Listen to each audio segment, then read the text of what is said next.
road to reopening New York State continues. Tomorrow, 5 regions will enter phase 3 of the state's plan to restart its economy. And today, signs of life on Manhattan's Fifth Avenue. Some stores taking down the boarded-up windows that went up during last week's riots. And a hopeful sign for summer. Governor Cuomo announcing that starting today, local governments will be able to open pools if they feel it is safe. Eyewitness News reporter Mike Marza live in Park Slope with more. Mike.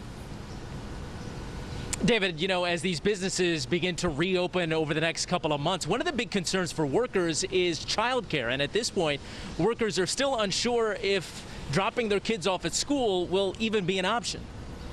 The next school year is set to begin in 91 days in New York City, and it's still unclear if students will physically return to class. This is going to be tough, but be ready to be someplace on a continuum. It could be every single student back in school. It could be no students back in school. We have to be ready for all of that at any point. This summer, the city is launching 3 youth programs serving around 3,300 students. The Neighborhood Opportunity Network for 14 to 24-year-olds to build workplace skills. Each one teach one, producing media campaigns to encourage social distancing.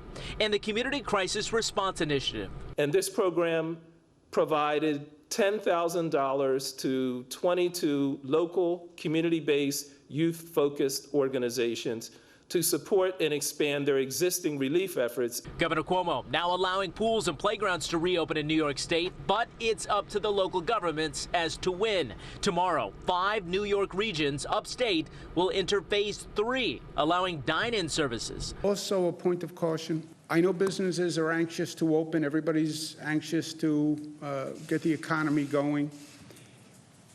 Please follow the guidelines. New York City won't enter phase 2 until at least June 22nd or later. Stores in Midtown starting to peel off the plywood put up last week to prevent looting. The Fifth Avenue Association pushing more businesses to reopen. You need to bring staff back, you need to bring inventory back, you need to have red window displays, and I think that they're preparing for all that. The city is also investing $3 million for the restaurant revitalization program. We'll start by saving 100 restaurants, bringing back roughly 1,000 displaced restaurant workers at $20 per hour and providing 53,000 free meals for those communities hit hardest by COVID-19. And restaurants wanting to take part will have to apply to the city, but the city saying this is only a launching pad. They hope to exceed that 100 restaurant threshold as the months continue.